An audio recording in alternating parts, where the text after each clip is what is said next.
Hello, this is Jackie B. Peterson, and I'm your host today on Solo Pro Radio. I'm the author of Better, Smarter, Richer, 7 Business Principles for Solo, Encore, and Creative Entrepreneurs. You know, those of you in one-person businesses who want to become financially successful. What I know is that traditional businesses and solo businesses are distinctly different, and in order to find the financial success that you are seeking, there are some things you just plain need to do to be successful as a solo. And that's what is in the book. It's a fill-in-the-blanks workbook, and it helps you change your thinking about your solopreneurship and overcome some of the barriers that are holding you back.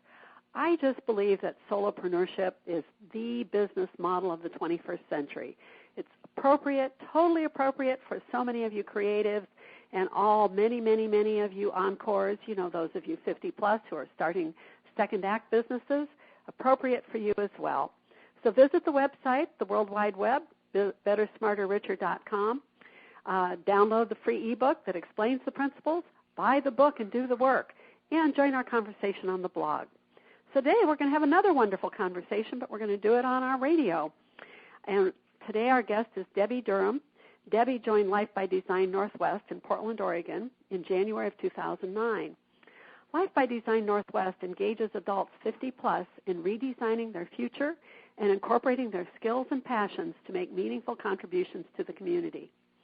Debbie currently manages all program offerings while providing resources to individuals 50-plus who are in transition. She is active in the local Dining for Women chapter, a giving circle dedicated to girls in the developing world, and she serves in an advisory capacity for Elite Care Corporation Family Council and for Villages Northwest. Debbie also has an extensive background in international education and has lived in France, Pakistan, the Democratic Republic of the Congo, and Senegal. Interesting story here. Hello, Debbie. Hi, how are you, Jackie? I'm great. How are you today? I'm doing well. We have a beautiful Portland day ahead of us, and I'm looking forward to the similar weather for the weekend. Oh, I hope so. So, Debbie, tell us about your background. Like, where did you grow up? Where did you go to school? And how did you come to have such an adventurous life overseas? Well, actually, Jackie, I have to start off by telling you a little story. I had to sort of begin this conversation. I had a job interview about 4 years ago. I had applied for a position as a study abroad counselor, and this was at a large state school. And when I went to meet the dean, he looked at me and he smiled, and he said, "You know, Miss Durham, you've had a very interesting career." And one of the things that I knew he was really saying to me was, "Miss Durham, I'm really not sure how I'm going to connect the dots with all the different things that you have done." And I had to laugh because he was such a nice guy and he was so open and welcoming. I didn't feel embarrassed at all.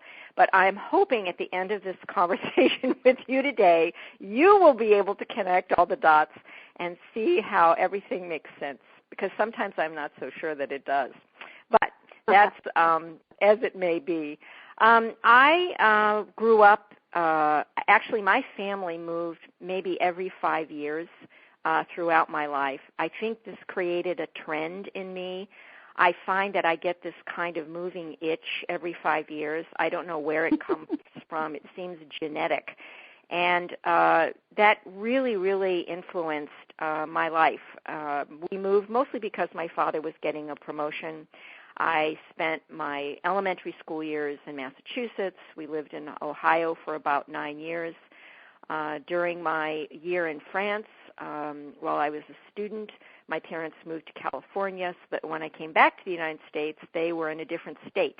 And this went on my entire life. So I've lived in many parts of the United States, North Carolina, mentioned Massachusetts, Iowa, California, currently in Oregon. Have no idea how long I will be here, but it has been a constant change. And this constant change has certainly influenced my life. I think it's made me very flexible and open to new opportunities, and that obviously had an influence on my opportunities to go abroad. I certainly, in some ways I have had an adventurous life. If I compare myself to somebody that works for Mercy Corps and works with refugees overseas on a constant basis in places like Sudan and Indonesia, maybe my life hasn't been so adventurous, but in some respects it has. So it's been a great time. And for me, all the dots are connected in terms of international living. So that's a little bit about my background. Oh, that's fantastic. It's very fantastic. And, my family moved a lot when I was young, too, and what it put into me was a real want and need to put roots down.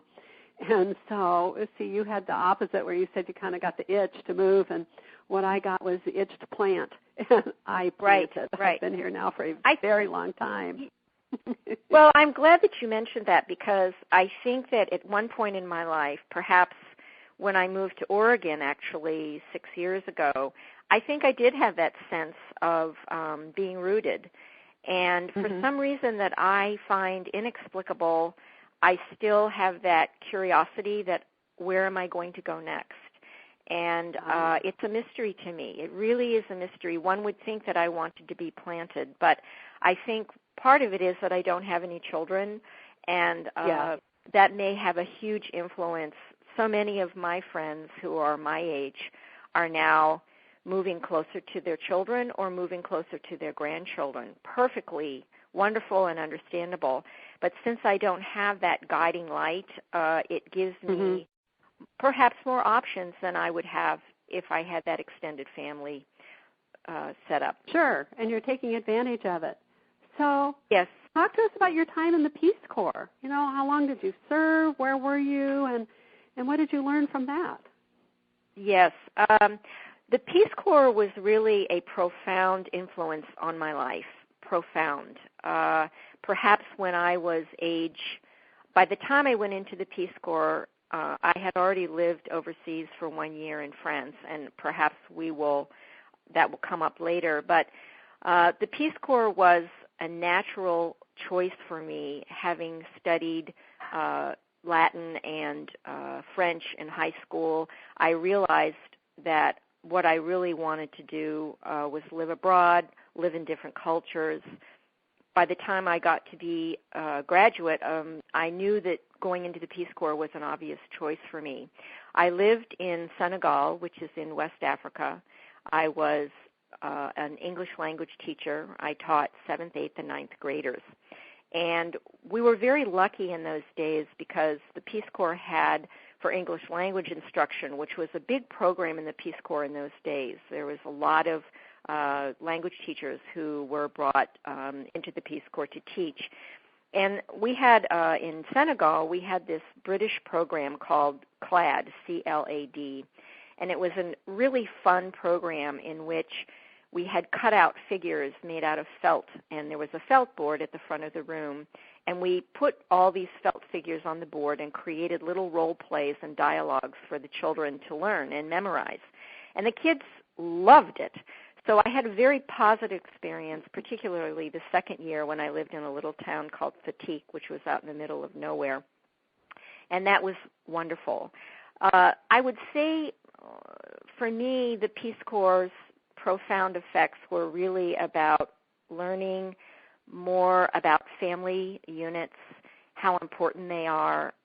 We lived in a community, a very small community, and it was very obvious to me early on how important family was to the Senegalese, having their meals together every day, going to market together every day, farming together, working in the fields together.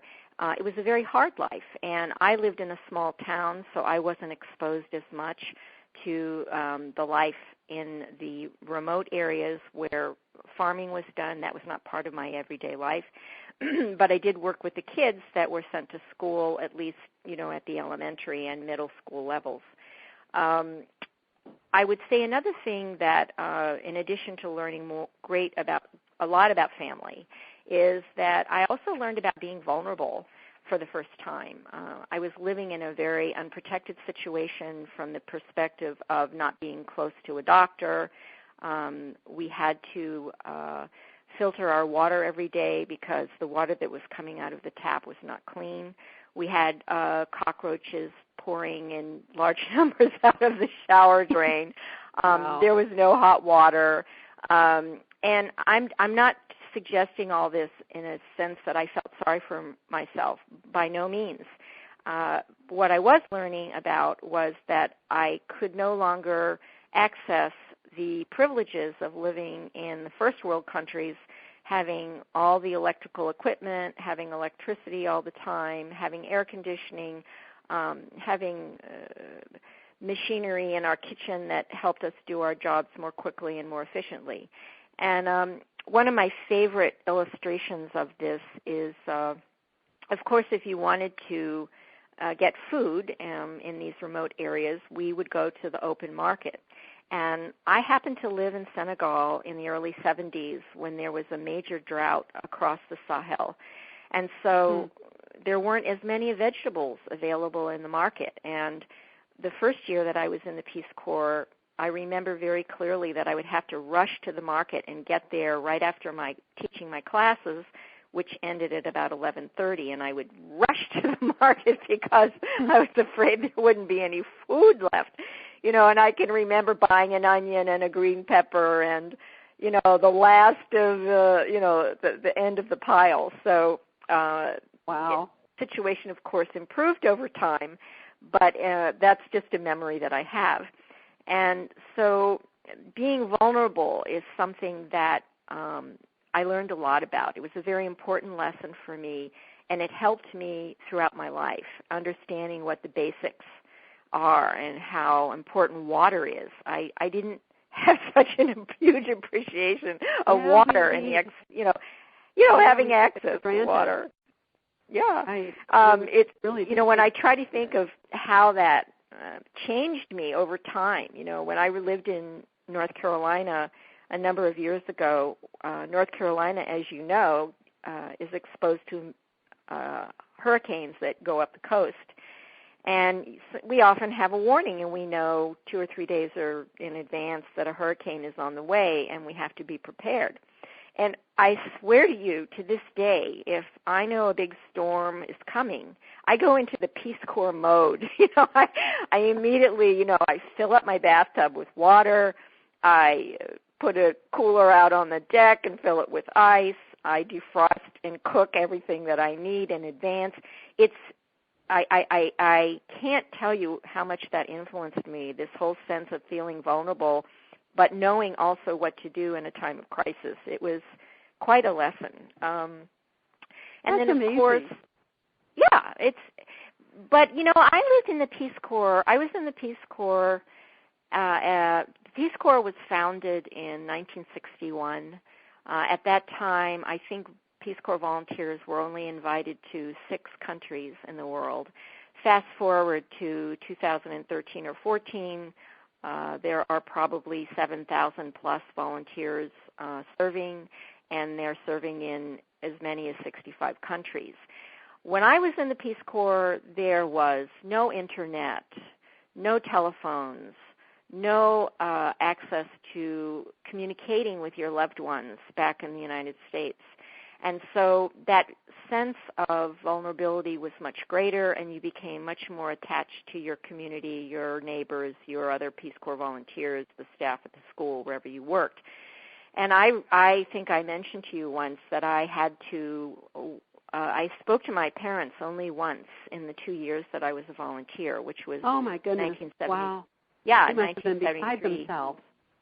Well, my father did send me little notes and asked me to come back. I remember that he would write poetry and tell me, he'd send me these rhymes telling me, 2, 4, 6, 8, who do we appreciate? Beasts and birds and girls who terminate. And my dad was really, he was really wanting me to come back. So yes, it's a very different time then. It's not. I meet Peace Corps volunteers now in airports, and they have their laptops and they have their cell phones, and my mouth and they can communicate with the world. Yeah. Yeah, that's very different, isn't it? Wow. So different. Wow. So different. And I don't begrudge it. I just know it's different. So, Debbie, what did you do after the Peace Corps and, before you joined Life by Design Northwest? What kind of a career did you have? Again, going back to that interview that I had with the dean for the study abroad position that I mentioned in the beginning and trying to make the dots connect, I told the professor that the key words in my life were really international education. And if I look back to most of my career, most of my jobs, even though they were dissimilar, they all had international education at the root.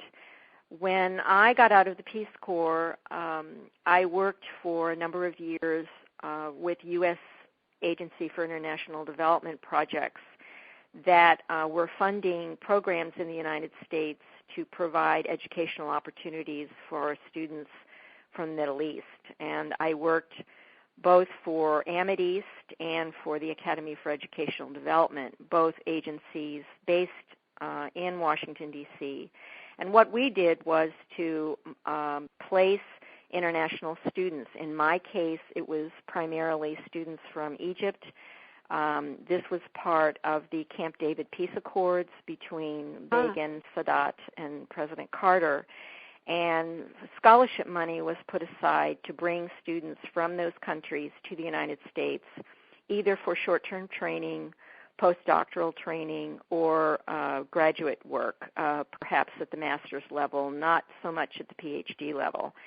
And this program that I was involved in, which was called the Peace Fellowship Program for Egypt, I worked with that group for about 5 years, and then a few years later, I worked for a similar program in Pakistan and another one in Morocco. So my job was to actually place these students in American institutions to monitor their program throughout their stay in the United States. I visited them. I traveled around the United States, talked to their professors, met with the students, and then went through an evaluation process at the end prior to their going back to their home countries. So that was a very interesting time, enjoyed the job tremendously, looked back at that very fondly, met a lot of great Egyptian students, and had a very positive experience. I also taught English as a It was a great job. And I also really taught English. Use that itchy foot that you developed as you were growing up, and then your experience in international trade to build a really nice and interesting career working with international students. And that's interesting. That must have been a lot of fun. A lot of fun. Yes. Yes. And go ahead. And I was going to say, and then, it sounds like you found Life by Design. That sounds like quite a step. Right. Life by Design was a big switch for sure. Yeah. So talk about Life by Design. I'm sure our listeners don't know about Life by Design. So tell us about Life by Design. I would be happy to. Life by Design Northwest, as you mentioned in the introduction, just to give you a little bit of background, it was first funded back in 2008. Prior to that, there was a group of leaders in the Portland area who came from about 8 different organizations, which I can mention later if you're interested. These are individuals who are highly motivated, very dynamic representatives of our community who were looking at how this baby boomer generation was going to be needing resources and programming as they looked to retirement. Baby boomers were born between 1946 and 1964, and as they aged, they were going to be looking for new opportunities for work, for volunteering, for civic engagement, for active living, for community involvement. And what did we want to do with this soon-to-be retiring group of people? And so we applied for a grant and were awarded a grant in 2008 from the Atlantic Philanthropies, as mentioned, to try to find out what this constituency of people wanted to do. And Life by Design found out the same thing that other organizations that were funded in the United States. What we found out was that this group was looking for meaningful work, meaningful purpose. They were looking for perhaps transitioning from a career they had been in for a long time to something new. Perhaps they wanted to be entrepreneurs. Perhaps they wanted to be creative solopreneurs. They wanted to give back to communities. They wanted purpose. They wanted to combine passion with purpose, as Encore.org says in their tagline. So in the early years, we were putting it all out there, creating programs that allowed this group of people to give back and to kind of work through this transition. It is a transition going from doing what you've been doing, raising a family, doing a great job, having a successful career, going to Woodstock, whatever. This is a very dynamic group, and we're proud. Many baby boomers are very proud of what has been accomplished, and we have a lot of things to fix as well. So this is a great time, and I think that Life by Design, along with other baby boomer oriented programs around the country, are finding this to be an exciting period and a time of great independence and fixing what needs to be fixed. So that's Debbie, I'm good at connecting the dots. So here's what I hear. I hear that you are working with a population that is entering a foreign land, because the concept of having 30 healthy years after you've hit the normal retirement age is definitely foreign country. The baby boomer generation is the first generation to have ever experienced this, and they're having to make their way and to change things. And so your knowledge about how to make a life when you're transitioning into an unknown country, into an unknown situation, and your understanding of what it takes to be vulnerable and explore new possibilities, I would think would be extremely useful for the baby boomers who are. Right. You said it. You said it very well, Jackie.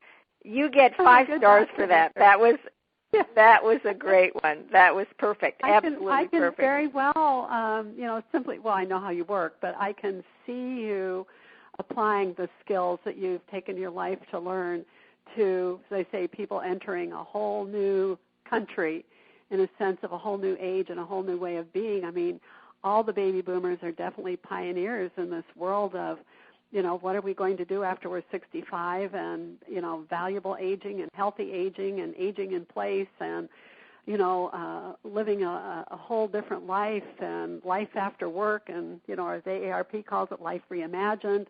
I can see you would be a good guide for this. It's fun. I enjoy my work tremendously, and it is very true. I'm sure you find this a lot with people who call you about solo entrepreneurship. They're looking for a toolkit, you might say, to go to the next step. And the toolkit varies just a bit depending what situation they're in. Some callers to Life by Design Northwest are simply trying to make a work transition. Other people are downsizing. Some people have children who have moved back home or have moved away from home, and this has affected their daily lifestyle, their purpose. And some people are simply looking for interesting opportunities, following their passion, doing something that they've never had the opportunity to do because they've been working so hard to support their families. And now they have this chance to make a difference. They have this chance to do what they love, and it's a very exciting time. I couldn't agree with you more. And I think we've been talking a lot about Encore Entrepreneurship and new transitions and all of this on this radio show because there's this huge population. The statistics from AARP are that there are 110 million people 50 plus. The last of the baby boomers are turning 65 or turning 50 this year. Right. And that's completely a third of our population.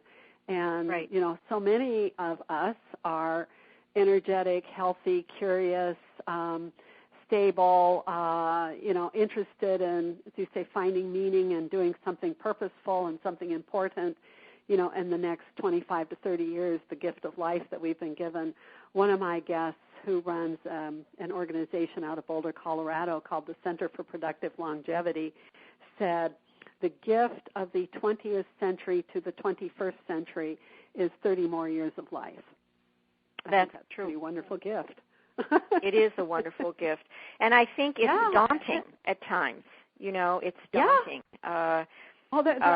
There aren't set ways to do things. It's kind of a uncharted territory. So particularly the early baby boomers are really, they're kind of like Lewis and Clark. They're exploring a huge, abundant, area that is like a trackless wilderness, and they're moving into it and thinking, what now? What can I do? What's possible?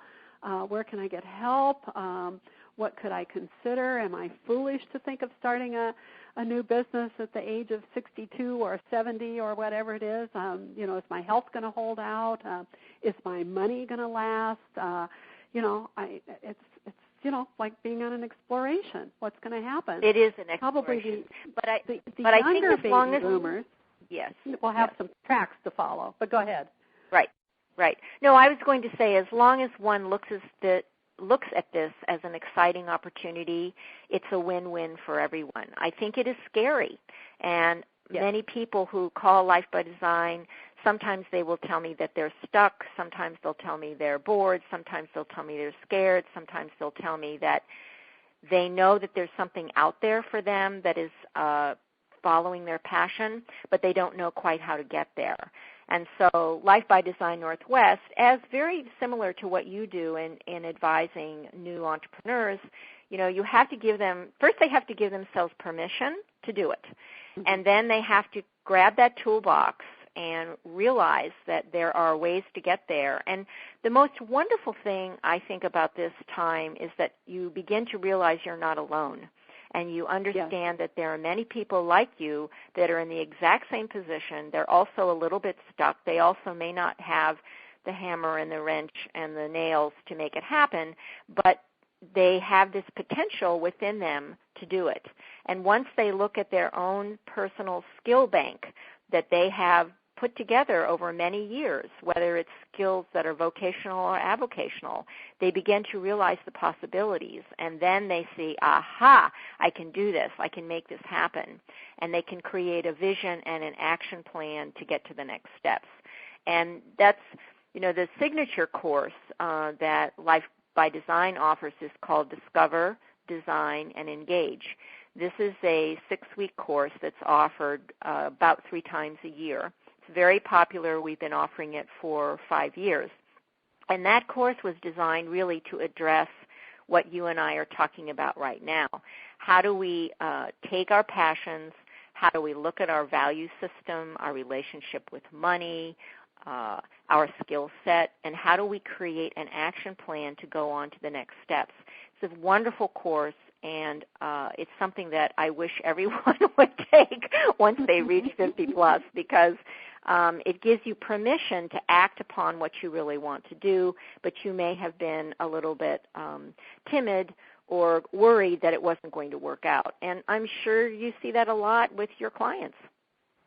I do see it a lot with my clients. I see just exactly what you're talking about, where people say, okay, I want to do something. I'm not quite sure. I'm talking with a client right now who is a woman who was very active in high-end customer service for a major organization, and then she dropped out of the work world to raise her children, but she didn't actually drop out of the work world. She became a school volunteer, and she's got all of these skills that she learned as a school volunteer, but she has no idea how to monetize them. So I've got her on a course of, a track of looking at what she did and what was the effect, what was the outcome of what she did, and then we're going to create some measurements for what she did, and we're going to say, okay, look at what you did. This is a skill that you have, and here's some outcomes from that, and this is the value of what you have done. And we're going to decide either she's going to go forward and put together a resume, or she's going to go forward and say, I can monetize this myself, and I can create my own job, selling these skills. And it's so fun, to see that and help people uncover possibilities. It's just so exciting. I love it. It is exciting. And it builds self-esteem. It makes people feel good about themselves. It allows them to see that all that hard work that they've done up until now, the dots are, again, if they're connected for them as well, because they can use those skills and they can apply them in a new way. And that's really what second careers, sometimes referred to as encore careers, whatever you want to call it. It's a great opportunity, and it's right at everybody's fingertips. It is.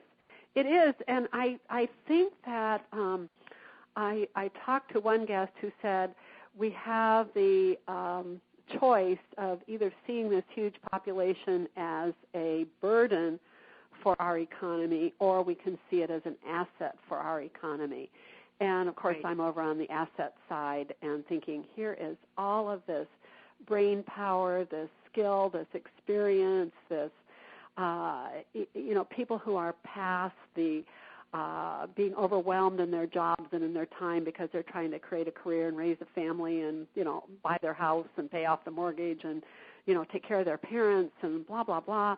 And here's this population that, for the most part, has most of that settled. Maybe not the taking care of your parents, but most of the rest of it is pretty well settled, which gives them a huge amount of time, able to look up from, the day-to-day that they've been doing for years and years and say, okay, how do I take what I know? How do I take what I've learned, what I'm interested in, what I'm excited about? How do I take that and give it back to the community, either as a contribution or as something they monetize and, create work around it?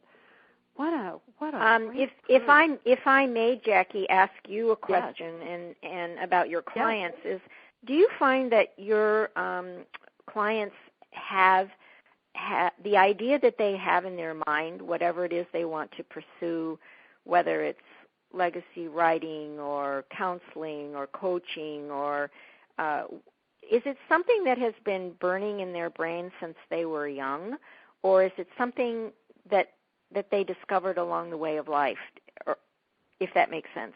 Both. Actually, both. I would say right now the more predominant is it's what they discover along the way of life. I mean, it's just kind of like you talking about your background and your experience, and I trust people to be connecting the dots. I don't think we make irrational decisions. So like when you talk about your career, your own personal one, and talked about the guy who was interviewing you and kind of laughing and talking about, what was the, what is the connecting thread in the story. There is a connecting thread in the story. And I like to help people find the connecting thread and then say, okay, what do we do with this now based on where you are now? In fact, if you would ever spend the time to go back and listen to many of the interviews, that I've done over the last 2.5 years and are up on the website, you would hear people talking about, I did this, and then I did this, and then I did this, and then I did this, and now I'm doing this, and I've pulled things from every one of those experiences. I've put it together in this way now, and this is how I'm using all of that life experience to create, what I'm doing today. And that's pretty magical. There are a lot of people doing that. Yep. Because I trust magical. Us. Good point. I think we have excellent instincts, and what I try to get people to do is articulate what it was that moved them from point A to point B to point C so that they can look at it and actually use it. They can pull it out of their life experience and say, I did this, but what I learned was this. So like the lady who was the volunteer at the school, I said, what you were really doing is building community, and she said, I was. So, we can talk about what kind of organizations need help building community. Many, many, many, many. But I like to help people find that thread, because I think we are very right when we make our career choices. I don't think we're random. Right. I think we're doing what we need. It's kind of like the adult version of that experiment that was done, if you remember, with babies, where they didn't give them meals or force them to eat things, but they would sit them in the high chair and give them a whole variety of food, and they found out that over time the child chose the food that gave it the nutrients that it needed.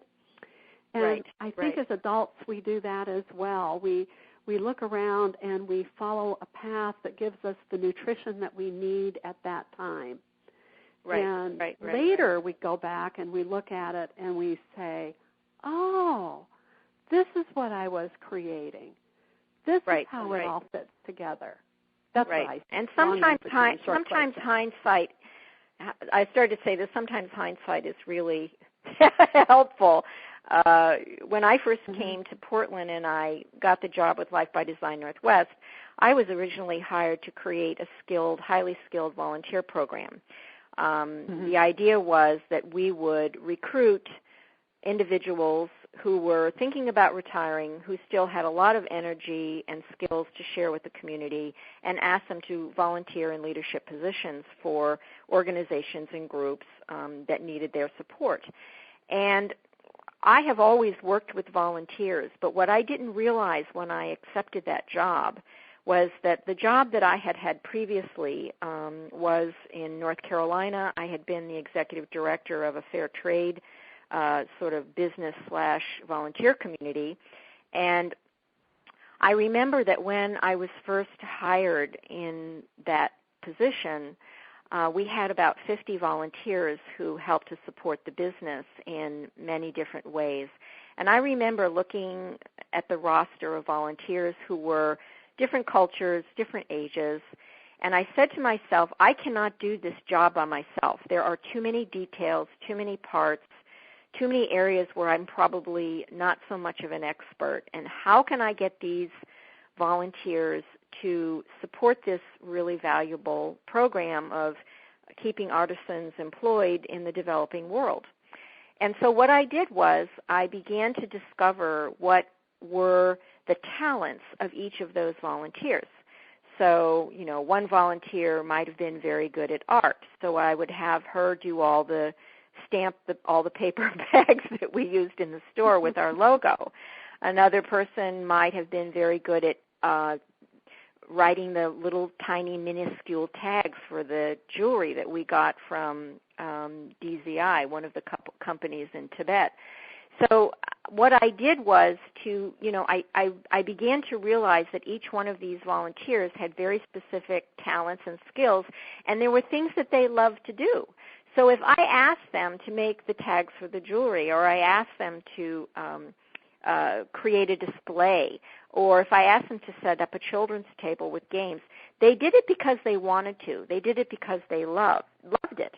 And I didn't really understand then, nor did I understand when I first started this job, that it translated. And so what I was really doing at Life by Design was the exact same thing. I was identifying volunteers who wanted to use their passions and skills to do what they loved. And if they were doing what they loved, then they were happy to volunteer their time. And to this day, most of the programs at Life by Design are run by highly skilled volunteers. So it's a magical formula. You just don't always realize that it goes from one job to the next, and that, in fact, all of the dots are connected. Yes, they are connected. And I would say you've been very good at that. And, you've also, by the way, keyed into the absolute secret about recruiting, managing, and inspiring volunteers, put people in positions to do something they love to do, and, they will continue to volunteer. So, well, they need to know that they're important. Yeah, it's been fun, very fun. Yes, it is a lot of fun. So, how you talk about the course that Life by Design teaches, to help people set their next course of action. Does it have other things that it's doing now as well to help people see plus? Yes. One of the biggest programs at Life by Design is the 50-plus Job Seekers Group, which is headed up by Barbara Bardi of Bardi Career Solutions. We have been very lucky to have her on board, and she's been running or leading this group for about 2 years. As you know, we had an economic downturn, 2008, 9, 10 in there, and a lot of 50-plus folks were laid off. And so we had a huge number of people that were looking for work. Either they just wanted a job to make money, or they were being given the opportunity to lay out a new career if they had the fortitude to do that. Many of them probably ended up in your office because this was their opportunity to set off on a new course of entrepreneurship. So the 50-plus job seekers group is still very active. The group meets twice a month on the first and the third Tuesday from 10 a.m. until noon. The group is not meeting this year in July and August. We're taking a little bit of a break to give Barbara some time off. But that group has been very, very successful in terms of the kinds of programs that we have offered. Barbara has led discussions. She also has guest speakers. Some of them are there to talk about resume writing post-50. Some of them are there to talk about, we've had mock interviews where people sign up for a time. We have recruiters come in and talk to the group about the trends in hiring. So it's a very every week, every 2 weeks, there's a different topic. There's a mailing list that people can sign up for, and that's been a very important program throughout all these years. Another program people found jobs? Oh yes, people have definitely found jobs. You know, you'll see people come to the group for sometimes 3, 4, 5, 6, 7, 8, maybe as much months as much as a year, and then all of a sudden they disappear, and I get an email from them, and they'll say, Debbie, I'm so happy to tell you I just got a job. Sometimes it's temporary, sometimes it's full-time, sometimes it's something new and adventurous for them, but then we don't see them. So, yes, they definitely get jobs. And it's an important program. If they weren't getting jobs, I don't think we would be doing our job very well. So that's one of the programs. Of course, you have spoken at that group about solo entrepreneurship. Another program that Life by Design runs is the salon. The salon is called the Boomer Connection, and it's really one of the things we found with this constituency of 50-plus people is people really, really, really, really want to have a meaningful conversation around topics that are of interest to folks in this age group. And so the Boomer Connection originally started out as coffee and conversation, and our facilitator came to me one day and she said, Debbie, I've been leading this group for 6 months and nobody ever drinks any coffee, so I don't think you should call it, you should have coffee anymore. So then we said, what should we change the name to? So we changed it to the Salon. And so the Salon is a group, it's free, open to the public. They meet once a month on the first Tuesday of the month. And every year we have a different theme. So let's say 3 years ago our theme was community. We talked about how to define community, aging in place, housing, all the topics that are related to making decisions and thinking about what we want to do as we age around community, neighborhoods, and that kind of thing. Villages Northwest, of course, came to talk to us about their program. Last year, our theme was Let's Get Real. We talked about happiness and growing up, being creative, sexual life after 50, caregiving, Deaf Cafe, those themes. And then this year, our theme is Revelations. So it's more about self and dealing with things like secrets and being versus doing. It's a really great group. And maybe I would say about 15 people come, 10 to 15. We meet either at PCC Climb or we meet at a private home, depending on what's available. It's a casual conversation, and it's a really great group, and anyone could come. It would be a way to make some connections and make some friends. So yes. That's a good thing to do, too. Yeah. Yes. So, and one of the things that if you don't, go ahead. Go ahead.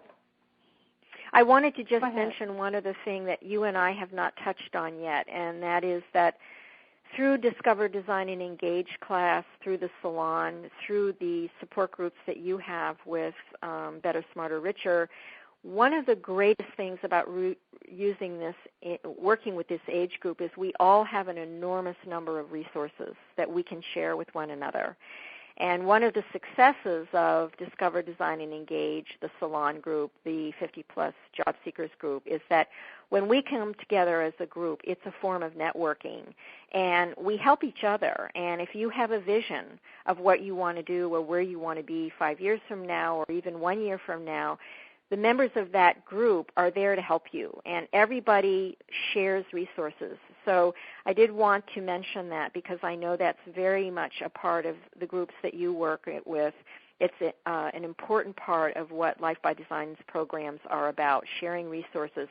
Sometimes I'm the only one delivering the resources to a caller, but when they get with a group, they have the richness of all the other participants in the group, and I think that's a really important component of these discussion groups. I just wanted to mention it's great. Yes.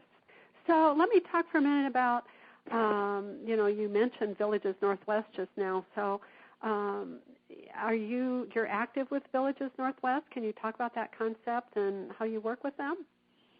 Absolutely. Villages Northwest was founded by Hannah Andler. It's an extremely important component of networking and creating community in the Portland area. Villages Northwest actually serves as a regional hub. It's kind of like a spoke and hub system, and they are creating village communities throughout Portland. I believe there are 7 now, 4 in Multnomah County, 2 in Washington County, and 1 in Clackamas County. And the Villages concept was really created so that people can age in place, creating a neighborhood community that provides services, sometimes discounted services to the people that live in that neighborhood, and together they work as a common network to age in place. The program was really established as a model that was created in Boston over 10 years ago, called Beacon Hill. A group of neighbors came together and they said, we do not want to sell our homes. We don't want to leave our homes. We want to stay in our homes as long as possible. What can we do to create a network so that we support each other as we age?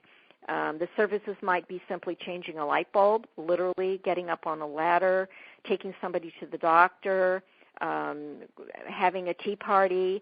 As you can imagine, all the things that you love to do as you age, they want to have those in their neighborhood. So based upon this model, I don't know how many villages there are in the United States now. 2 years ago, there were about 150. But Villages Northwest was created on this model of supporting one another as we age so that we can stay in our homes. They have a very dynamic program in Portland. What I'm hearing is that right now you are very engaged in ways to support people 50-plus, through Life by Design, through being a volunteer at Villages Northwest and all the different programs that you have going. And, we've talked almost our whole time at this point, Debbie. It's been wonderful. So can you give your number one piece of advice to people 50-plus beginning to think about their own next steps? And, what would be the most important thing you would tell people to do as they're heading for this great milepost? I would say pay attention to your passions in life, because if you're doing what you love, it will all work. Well, I would also share and network with others about what you want to do, because others can help you make it happen. Use the resources that are available, because they're all out there, and many assessment tools, programs like yours, like Life by Design and others. The resources are there to help one make it happen, and spend the last 20 or 30 years of your life doing what you love. And I love the message of don't feel isolated. When you think about it, that this people 50-plus are fully a third of the United States population, it's hard to imagine that somebody could feel isolated, but, I know that happens. So I love the part where you say, pay attention to your passions and follow that, but tell people what you want to do because they will help you make it happen. I think that's very, very important. And, if you begin to speak up and ask for what you want and talk about what you want, the resources are out there. So, Debbie, I just can't thank you enough for sharing your story with us. I'm really sorry we're running out of time. It's been so interesting. And, we've got your story, your wisdom, your learning. And if people, some of our listeners want to check out the programs at Life by Design Northwest, how can they contact you? The website for Life by Design Northwest is www.pcc.edu/climb/life. And all the information about our programs is on that website. I can also be reached directly at 971-722-6634, and that is my telephone number at the office, and I am there Monday through Thursday. All right. Well, I just can't thank you enough for sharing your life story with us. It's been very interesting. It's a pleasure. I hope we connected the dots, Jackie. I think we connected the dots, and good.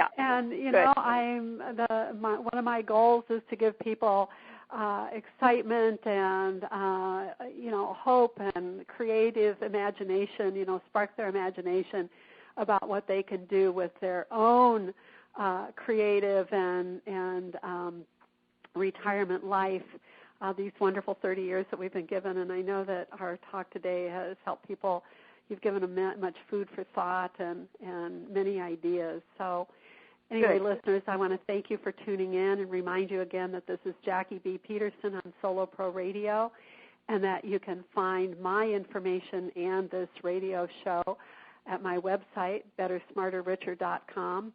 And I hope you'll root around a little bit if you go to the website and sign up for our free newsletter where I send out tips about solopreneurship on a pretty regular basis. And you can also find out who is going to be the next guest on the show. And you can also join the conversation on the blog and tune into the many, many radio shows that are there at this point. So thank you for listening, and we'll see you again soon. Goodbye.